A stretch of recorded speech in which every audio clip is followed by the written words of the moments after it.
Président, Président, chers collègues, je voudrais tout d'abord répondre à notre collègue du Rassemblement national sur ce qu'il appelle la vision dogmatique de l'écologie.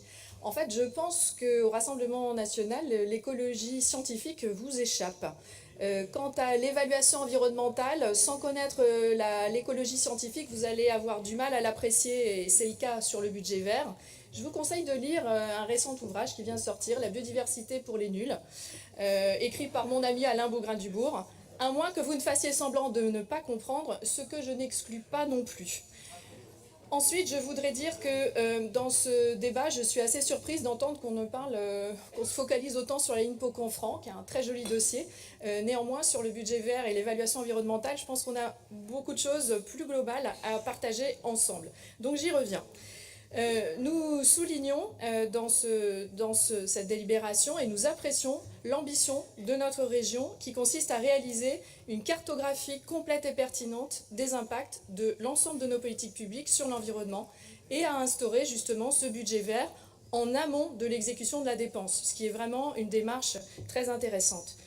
Néanmoins, je dois dire que pour notre région, les conditions ne sont pas simples, du fait tout simplement du retard qui a été pris par l'État français en matière d'évaluation environnementale. Et permettez-moi de vous dire que c'est assez stupéfiant de constater ce retard de l'État. Après 30 ans d'analyse environnementale, professionnelle ou politique. Comme vous le savez, donc, le budget vert porte sur l'ensemble des dépenses réelles, engagées et votées, et l'annexe réglementaire porte uniquement sur les dépenses réelles d'investissement qui ont été réalisées. Dans ce contexte-là, c'est vrai qu'il n'était pas évident d'avoir une approche environnementale globale, et nous saluons le choix de faire un regroupement des deux analyses d'impact. L'absence de méthode partagée en 2025 traduit pour nous le manque de volonté et de vision de l'État en la matière, comme s'il découvrait l'évaluation des mesures d'impact.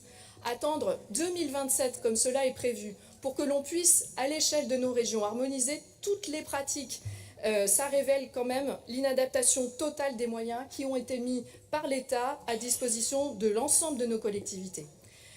Nous saluons malgré tout la considération qui a été faite dès maintenant de se focaliser sur la biodiversité après le sujet climat-atténuation à l'heure de la 6e crise d'extinction de cette biodiversité.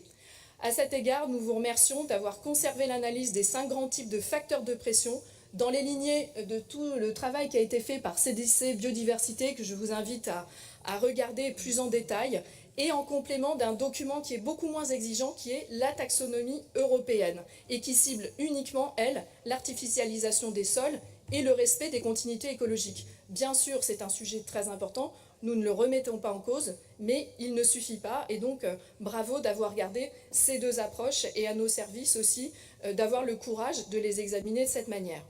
Alors, passé les questions de méthode, à quel résultat est-ce que l'on aboutit?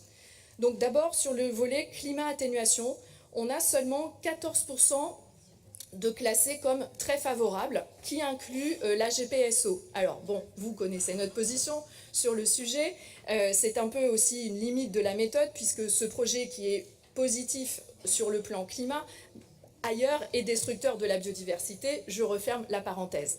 On a aussi 24% de favorables sous conditions, et je dirais qu'on a aussi sur le sujet, à lire les graphiques, beaucoup d'incertitudes.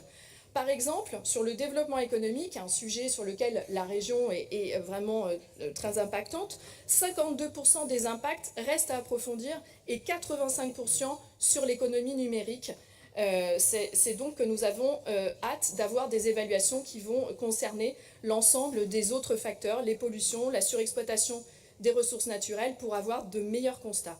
Sur la biodiversité, ensuite, 2% de très favorables, 11% de favorables sous conditions, et 29%, quand même un tiers presque, à approfondir.